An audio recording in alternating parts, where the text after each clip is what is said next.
ऋषियों ने पूछा, हे वायुदेव, इस काल में आयु की गणना किस मान से कल्पना की गई है? फिर संख्या रूप काल की परम अवधि कहाँ तक है? भगवान वायु ने उत्तर दिया, इस काल में आयु का मान सर्वप्रथम निमेष मात्र बतलाते हैं, परंतु संख्यात्मक काल की पूरी अवधि प्रलय काल तक की है। पलक मारने को निमेष कहते हैं। 15 निमेष व्यतीत होने पर काष्ठा आयु होती है।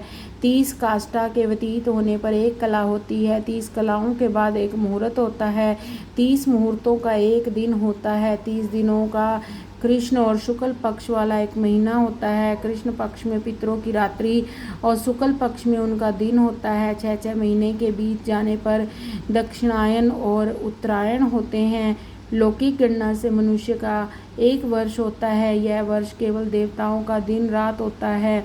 दक्षिणायन देवों की रात और उत्तरायण देवों का दिन होता है। मनुष्यों के 30 वर्ष मिलाकर देवों का 1 मास होता है। 360 वर्ष मिलाकर देवों का 1 वर्ष होता है। इस प्रकार देवताओं के वर्षों से युगों की गणना की जाती है।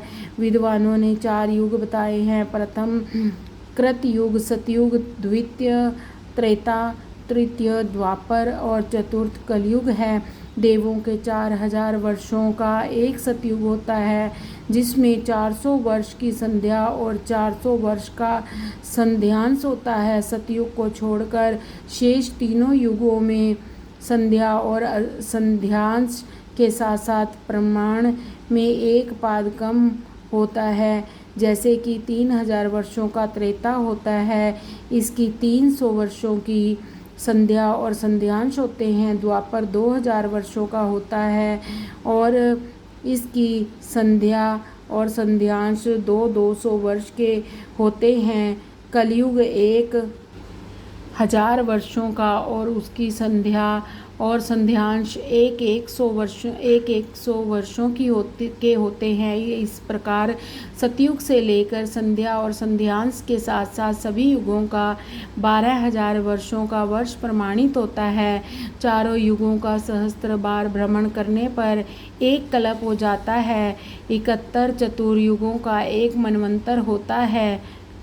1 कल्प के मध्य में 14 मनु हुआ करते हैं। इस क्रम से हजारों कल्प और मनवंतर व्यतीत हो गए हैं, जिनकी गणना करना शक्ति से बाहर है। और सुनिए, कल्प ब्रह्मा जी का केवल 1 दिन है। 1000 कल्प मिलकर ब्रह्मा जी का 1 वर्ष होता है। 8000 वर्षों का पितामह का 1 युग होता है। 1000 युगों का 1 सवन चंद्र काल होता है। इस भांति 3000 सवनों के निकल जाने पर ब्रह्मा जी की आयु पूर्ण होती है। विरंची के एक दिन पूर्ण होने पर 14 इंद्र हो जाते हैं। ब्रह्मा के 1 मास में 420 इंद्र होते हैं। 1 वर्ष में 5040 इंद्र होते हैं। अधिक क्या कहें, ब्रह्मा की आयु में 5,40,000 इंद्र उत्पन्न होते और समाप्त हो जाते हैं।